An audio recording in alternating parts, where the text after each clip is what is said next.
Según San Marcos. Gloria a ti, Señor. En aquel tiempo se apareció Jesús a los 11 y les dijo: Vayan por todo el mundo y prediquen el Evangelio a toda criatura. El que crea y se bautice, se salvará. El que se resista a creer, será condenado.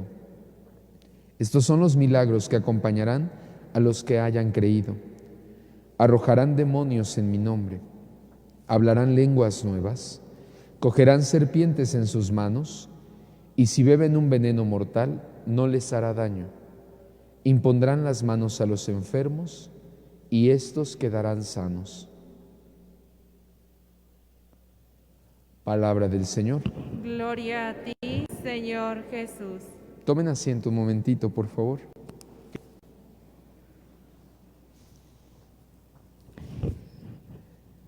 Celebramos esta fiesta de la conversión de San Pablo Apóstol, que sin duda marcará una nueva etapa en el crecimiento y en la propagación del Evangelio en estos primeros momentos en la historia de la Iglesia.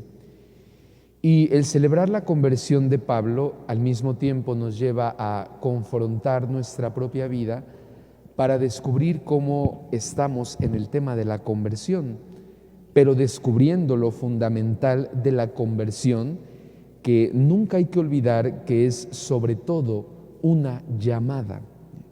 La conversión es una llamada por parte del Señor. Y es que muchas veces le damos el sentido moralizante al hablar de la conversión, ¿no?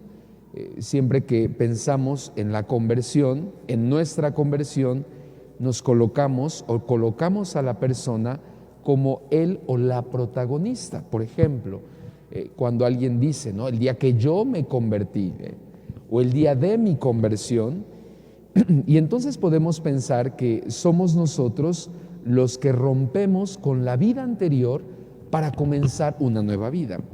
Ciertamente ponemos de nuestra parte, pero el que lo hace todo, el acento no ha de estar en uno mismo.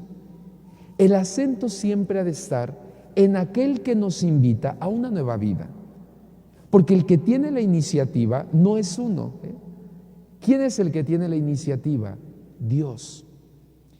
Veamos, por ejemplo, hoy la primera lectura de cómo Pablo, estamos en el capítulo 22 del libro de los Hechos de los Apóstoles. Él está enfrente del Sanedrín, él está justificándose, está defendiéndose por todas las acusaciones que recibe, lo quieren condenar. Y entonces Pablo ve esto como una oportunidad, no solamente para hablar de su propia vida, sino para testimoniar lo que Dios ha hecho en él y a través de él. Y fíjense cómo la narración va a tener un salto, para que entendamos un poquito esto que les he dicho antes. Pablo va diciendo, bueno, yo soy judío, empieza el yo. Yo nací en Tarso de Cilicia, me crié en Jerusalén, fui alumno de Gamaliel, aprendí a observar la ley, perseguí a muerte el camino cristiano. Dice, yo, todo eso lo hice. Pero en el camino, y aquí viene el salto, en el camino cerca ya de Damasco, a eso del mediodía, fíjense cómo se compara mucho cuando Mateo cuenta su propia llamada, ¿no? Eran como las 3 de la tarde, va a decir. Y Pablo aquí dice, cerca del mediodía, caí por tierra y oí una voz que me decía, Saulo, Saulo, ¿por qué me persigues? ¿Será este encuentro lo que haga el cambio en la vida de Pablo, de Saulo?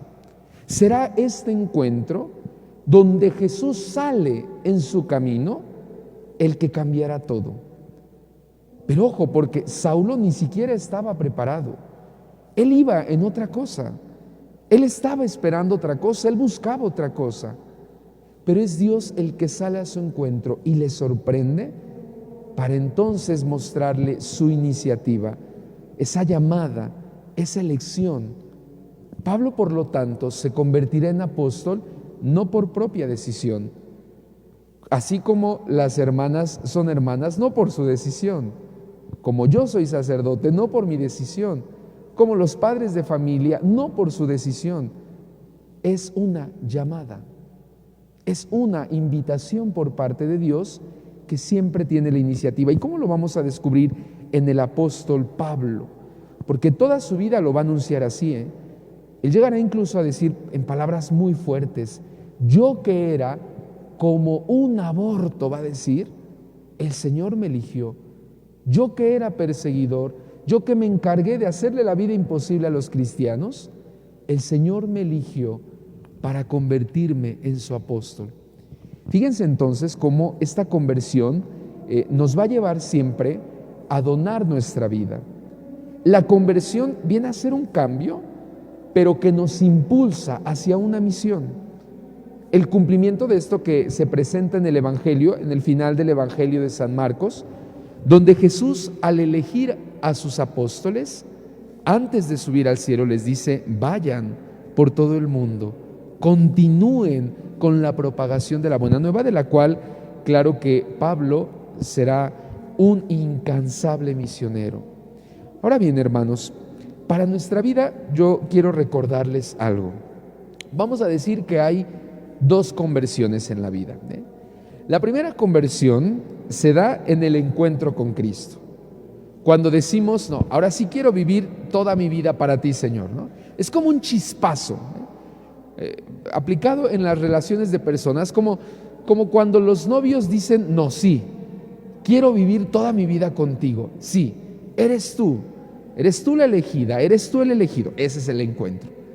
Pero sabemos que conforme pasa el tiempo, no queda solamente de eso, o no se sostiene un matrimonio por el encuentro del primer amor. Es un trabajo de todos los días, todos los días. Y esa es la segunda conversión. Es más, vivir en conversión constante. Pasar del quiero vivir toda mi vida contigo, Señor, porque me encontré contigo en un retiro, porque me encontré contigo en un momento de adoración, porque tú me dijiste algo que nadie más sabía, porque tú me hiciste sentir como nadie. Pero ahora que toda mi vida sea lo que tú quieras, como tú quieras, cuando tú quieras. Toda la vida, desde lo pequeño hasta lo más grande, desde pequeños hasta grandes, adultos. Y entonces sí, así nosotros también iremos educando nuestro amor y seguimiento, madurando nuestra vida. Hoy se nos presenta esta primera conversión de Pablo, pero cuando nosotros leemos sus cartas, cuando nosotros miramos los Hechos de los Apóstoles, cuando nosotros nos vamos a la historia de la iglesia, descubriremos cómo Saulo no fue solamente un hombre de un encuentro. Toda su vida, cuando Dios le pidió vivir en su propia carne la persecución, el encarcelamiento, la enfermedad, Pablo le decía: Señor, aquí estoy, me cuesta, me duele, es difícil, pero tu gracia me basta. Pues aprendamos a vivir también así nuestra vida y pidámosle al Señor que por intercesión de San Pablo Apóstol nos conceda también vivir en una constante conversión, en un saber dejar a un lado nuestro antiguo yo para convertirnos en lo que Dios quiere que seamos, para que como Pablo también nosotros al final de nuestra vida o desde este momento podamos decir: ya no soy yo quien vive en mí, es Cristo el que vive en mí. Que así el Señor nos lo conceda, así sea.